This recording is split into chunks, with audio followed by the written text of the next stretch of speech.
підтримка вільних людей – це є фундамент, тому що Львів завжди було, і є, і буде вільним містом. Підтримуємо вільні країни, вільних людей. Дякую. Чому, напевно, ми тут, чому, напевно, ми... Львів завжди був, є і буде вільним містом. І ми, як ніхто, розуміємо важливість жити в вільній країні. Тому дай Боже Білорусі, щоб ви завжди були людьми, які мають оцей стержень. І я вірю, що скоро ви зможете повернутися в вільну Білорусь. Слава Україні, слава Білорусі! Дякую вам!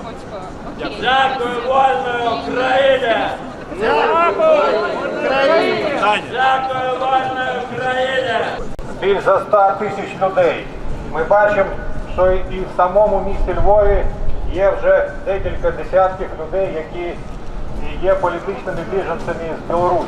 Я від ім'я білоруської громади Львова, від ім'я наших політичних втікачів щиро дякую вам, шановні друзі українці, львів'яни, дякую українську владу, а саме мера Львова пана Садового, за те, що дали нам притулок, за те, що маєте прихильність до нас і завжди нам допомагаєте. Слава Україні! Героям слава! Живе Білорусь! Живе Білорусь! Дякую, Львове! Дякую! Дякую, Україна! Дякую, Україна! Разом і назавжди! Разом і назавжди! Добрий день. Зараз в режимі лайву хочемо з вами поспілкуватися. Так розумію, ви львів'янин чи з Білорусі? Скажіть, скільки часу вже мешкаєте у Львові? Сьогодні для вас акція, це підтримка, воз'єднання десь з народом, який проживає в Білорусі і на якого чиниться тиск від влади? Я у Львові 17 квітня виїхав, бо був вимушений з'їхати, бо став фігурантом справи про державний переворот і подав тут заяву на признання мене політичним біженцем. Натурально, природньо, ця акція – це є символічне з'єднання з народом Білорусі, який зараз знаходиться в себе на батьківщині, потерпає від цього диктаторського режиму. Тому я вважаю це своїм таким природним обов'язком долучатися до боротьби, до змагання проти диктатури, навіть якщо знаходжусь за межами Білорусі. Скільки себе білоруси зараз безпечно почувають в Україні після справи Шишова, яка трапилася в Києві?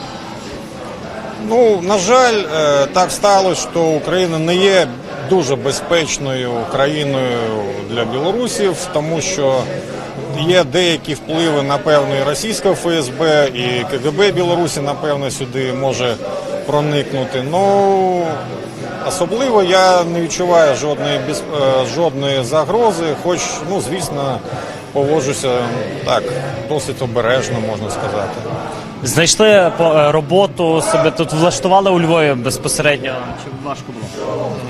Наразі зараз я знаходжусь в процесі розгляду моєї справи, тому я без документів і не маю права працювати, щось робити, тому я в такому режимі очікування. Скільки вам загрожує, як ця справа має розглядатися? Від 8 до 12. Скільки часу у нас вже триває, коли це було відкрито, ця справа? Перші арешти за цією справою почали з 12-13 квітня. Був заарештований керівник моєї партії Григор Костусьов, партія Білоруського народного фронту. І в Москві дві людини, які поїхали туди буцімто на перемови з генералами білоруськими. Ну, це була така провокація КГБ ФСБ, вони були 13-го там заарештовані. Ну, 17-го я вирішив все ж таки лишити Білорусь, бо відчував, що і за мною прийдуть. У Львові не відчуваєте, що за вами слідкують, зрештою, чи є такі речі десь? Ні, я такого не відчуваю, не бачу. Представтесь, будь ласка, прізвище, ім'я, якщо готові. Віталій Макаренко, город Могильов, зараз львів'янин. Дякую, пане Віталій, спасибі. Білоруси продовжують акцію, зараз лунають пісні білоруські.